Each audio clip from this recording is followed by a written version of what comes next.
today's meditation, let us turn to the Gospel according to St. John, chapter 3, verse 16.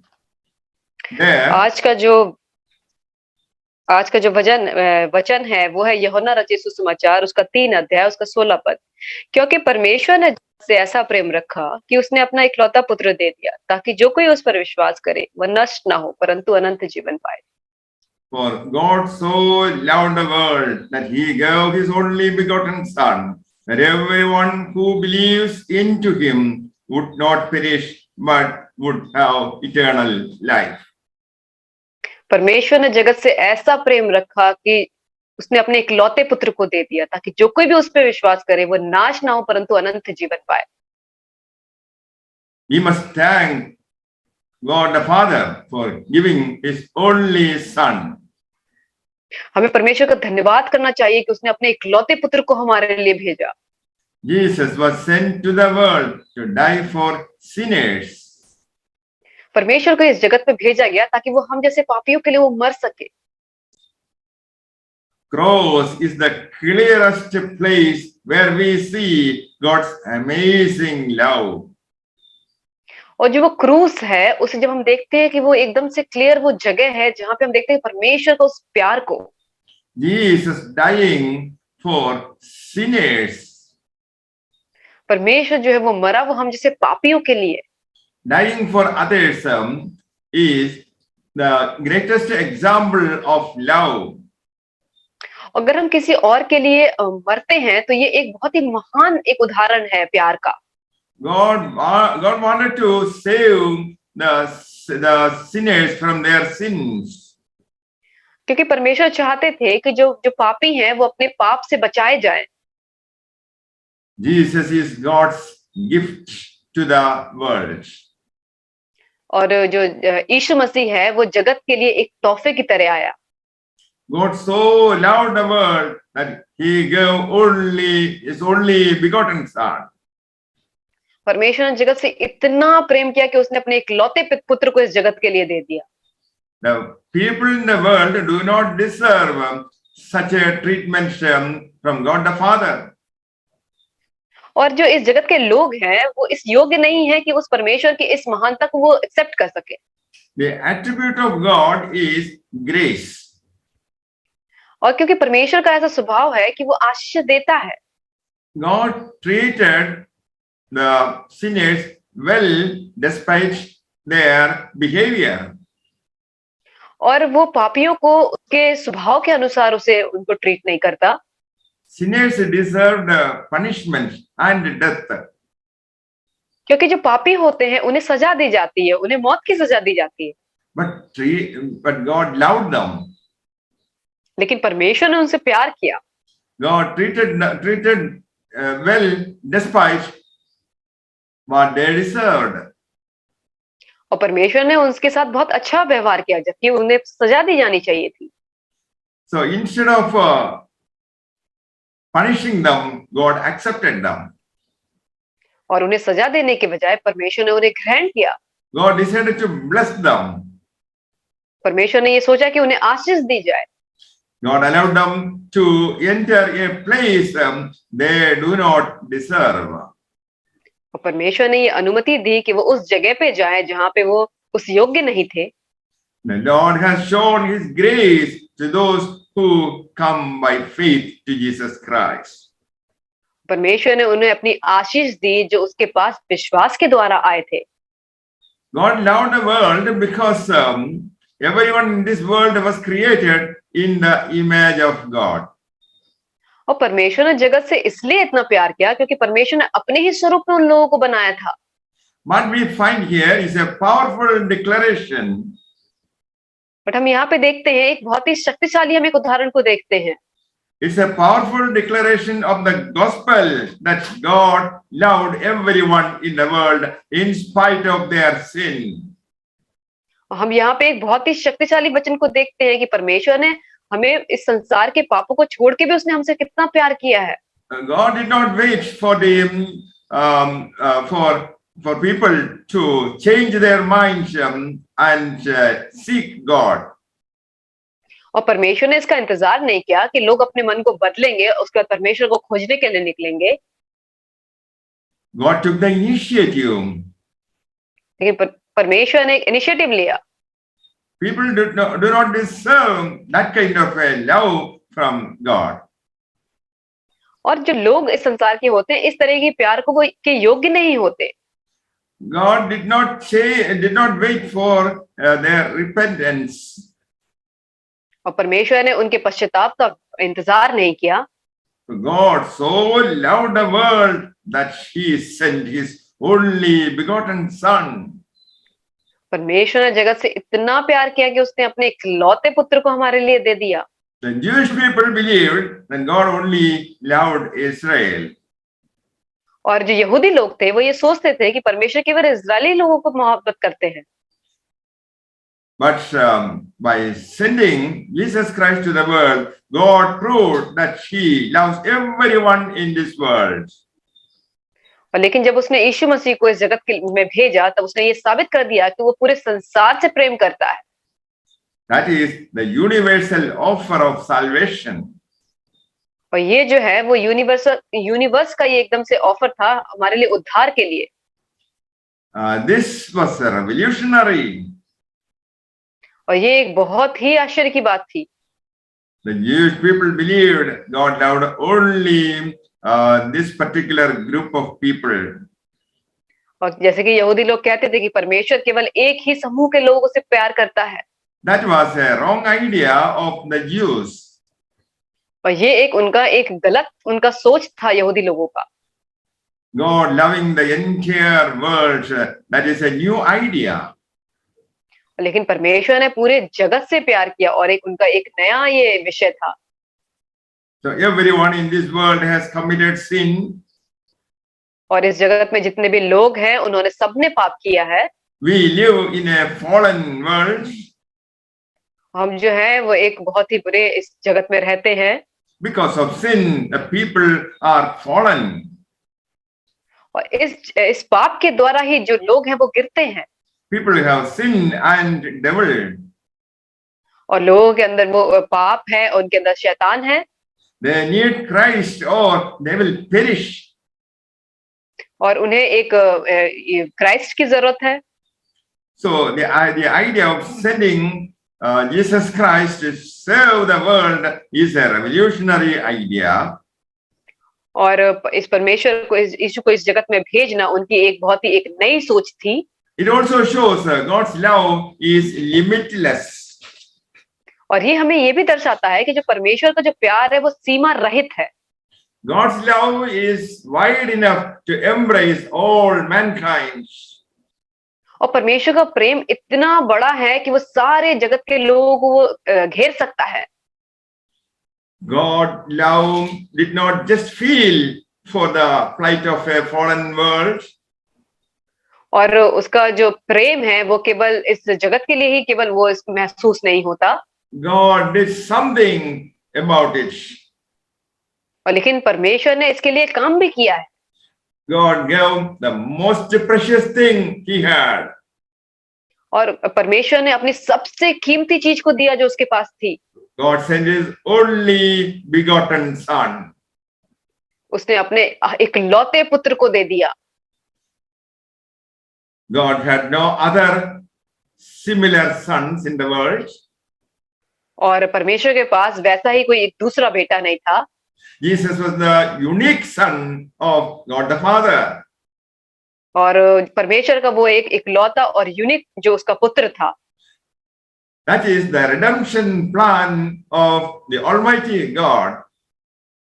और यही वो एक योजना थी हमारे महान परमेश्वर की। God asked Abraham, the father of believers, to sacrifice his only son Isaac. और ऐसे ही परमेश्वर ने अब्राहम से कहा, जो जिसे हम विश्वासियों का पिता कहते हैं, कि तू अपने इकलौते पुत्र को मेरे लिए दे दे। When Abraham made preparations for the sacrifice of Isaac, God didn't allow it. और जब अब्राहम ने अपने मन को इस तरीके से प्रिपेयर कर लिया कि अपने इकलौते बेटे इसहाक को वो दे देगा, लेकिन वो परमेश्वर ने उसे वो ग्रांट नहीं किया। God provided a lamb for sacrifice instead of Isaac. लेकिन परमेश्वर ने एक भेड़ के बच्चे को वहां पे लाया ताकि वो उसको बलि चढ़ाए इशाक की जगह पे। That lamb promised by God was nothing और but Jesus Christ, the Lamb of God. और वो जो भेड़ का बच्चा था वो एक वाचा का बच्चा था, वो कोई और नहीं, वो यीशु मसीह को दर्शाता है। For the salvation of the entire humanity, God sent His Son, Jesus Christ. और इस पूरे संसार के जो मनुष्य है उसको बचाने के लिए परमेश्वर ने अपने इकलौते पुत्र को दे दिया। It was the fulfillment of the prophecy given to Abraham. और ये इसलिए हुआ ताकि जो अब्राहम को जो उन्होंने एक भविष्यवाणी दी थी वो भविष्यवाणी पूरी हो जाए। The message is that you and I need not die for our sins, but Jesus became our substitute and He was punished on our behalf. और सच्चाई ये है कि हम और आप जो है वो अपने पापों के कारण हम नहीं मरे, पर हमारे पापों का जो अपराध है, जो सजा थी, वो यीशु ने अपने ऊपर ले ली। This salvation is offered to those who believe. और ये जो उद्धार है ये उन्हें दिया जाता है जो विश्वास करते हैं। This describes the recipient of God's love. और ये दिखाता है कि परमेश्वर का प्यार का वर्णन करता है। Who are the beneficiaries? और कौन है जो इसका लाभ उठा सकते हैं? Whoever believes in Jesus Christ. जो कोई परमेश्वर पे विश्वास रखेंगे वो लोग। God loves the world, but the world does not receive Jesus. यीशु ने जगत से प्रेम किया लेकिन इस संसार के लोगों ने उसके प्रेम को नहीं समझा। They do not benefit from the love offered by Jesus. इसीलिए उन्हें कोई भी लाभ नहीं होगा उस प्रेम का जो परमेश्वर हमें देता है। The sacrifice of Jesus Christ on the cross is of no use to those people who are unwilling to accept Jesus Christ as their Lord and Savior. और उन लोगों के लिए जो परमेश्वर पर विश्वास नहीं करते, परमेश्वर का वो त्याग उनके लिए कुछ भी बेनिफिट नहीं लेकर आएगा, क्योंकि परमेश्वर पर विश्वास ही नहीं करते। We celebrate Christmas and remember the love of God towards human beings. और हम जो ये क्रिसमस का जो त्योहार है वो हम सेलिब्रेट करते हैं ताकि हम याद कर सके परमेश्वर ने उस लोगों से कितनी मोहब्बत की है। We celebrate Christmas tree and Christmas father and enjoy giving or distributing gifts to other people. हम जो ये बड़े दिन का त्योहार मनाते हैं, क्रिसमस का त्योहार मनाते हैं, ट्री लगाते हैं और जो हमने गिफ्ट, जो तोहफे एक दूसरे को देते हैं ताकि हम याद करते हैं परमेश्वर के उस दिन को। It is a symbolic celebration of the offer of Jesus Christ to this perishing world. और ये एक चिन्ह है जो परमेश्वर हमें दिखाता है कि उसने जो हमें प्यार दिया है उस चीज का। God is waiting everyone to receive His only Son as their Savior. परमेश्वर जो इंतजार कर रहा है कि कब हम उसके इकलौते पुत्र को अपने अंदर उद्धारकर्ता के रूप में ग्रहण करेंगे। Believing means much more than intellectual awareness or agreement. और जो विश्वास करना होता है वो बड़ा होता है जाकि कि हम उसके बारे में जाने या पहचाने, उससे बड़ा है कि हम उस पर विश्वास करें। For most people in the world, they agree that Jesus was a good man. और बहुत सारे लोग हैं संसार के जो इस बात पे सहमत हैं कि यीशु एक अच्छा इंसान था। They also acknowledge that Jesus died for the sinners. और वो ये भी जानते हैं कि यीशु जो है वो पापियों के लिए मरा। That is not sufficient. लेकिन ये काफी नहीं है। We must trust Jesus Christ. हमें यीशु पे विश्वास करना होगा। We must rely on Jesus Christ. हमें यीशु पे उस पे ऊपर निर्भर होना होगा। We must cling to the word of God. और हमें उसके वचन का प्रचार करना होगा। And God's intention is that no one should perish. और परमेश्वर की योजना है कि कोई भी एक भी इंसान नष्ट ना हो जाए। This describes the intention of God's love. और ये बताता है कि परमेश्वर की इच्छा, परमेश्वर का प्रेम। God is a loving father. क्योंकि परमेश्वर जो बहुत ही प्रेमी पिता है। Everyone in this world is created by God. और इस जगत में जितने भी लोग बनाए गए हैं वो परमेश्वर के द्वारा ही बनाए गए हैं। Because of his intense love for human beings, he is ready to sacrifice his only begotten son. और इसी प्रेम की वजह से जो उसने जगत से किया, वो तैयार हो गया कि अपने इकलौते पुत्र को इस जगत के लिए दे दे। God's love actually saves man from eternal destruction. और जो परमेश्वर का प्रेम है वो लोगों को बचाता है, ताकि वो जो अनंत जीवन की जो नाश होने की चीजें है उससे हमें बचाता है। God looks at the fallen humanity. और वो देखता है कि वो जो गिरे हुए जो लोग हैं उनको, God doesn't want it to perish. क्योंकि परमेश्वर नहीं चाहता कि कोई नाश हो जाए। So in his love, God extends the gift of salvation in Jesus Christ. तो इसीलिए इस प्रेम के लिए परमेश्वर ने अपने बेटे को हमारी जगत, इस जगत के लिए दे दिया। Through Jesus Christ, you and I can receive eternal life. और यीशु मसीह के द्वारा ही आप और हम जो है वो अनंत जीवन को ग्रहण कर सकते हैं। Here we have to consider the duration of God's love. और यहाँ पे जो हम देखते हैं कि वो जो समय परमेश्वर के प्रेम का, God's love is everlasting. परमेश्वर का जो प्रेम है वो अनंत जीवन का है। We know people love, the love of people fade. हम जानते हैं कि जो जगत के लोग होते हैं उनका प्रेम जो है वो शांत हो जाता है। People love expecting something in return. और जो लोगों का प्रेम होता है वो है कि हम कुछ उसे दे और उससे हम बदले में लें। It is temporary. और ये एक बहुत ही कम समय के लिए होता है। But God's love will never change. लेकिन परमेश्वर का जो प्रेम है वो कभी नहीं बदलता।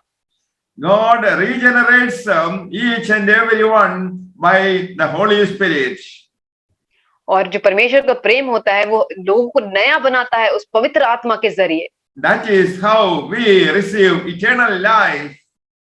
और यही वो तरीका है जिससे हम उस अनंत जीवन को ग्रहण करते हैं।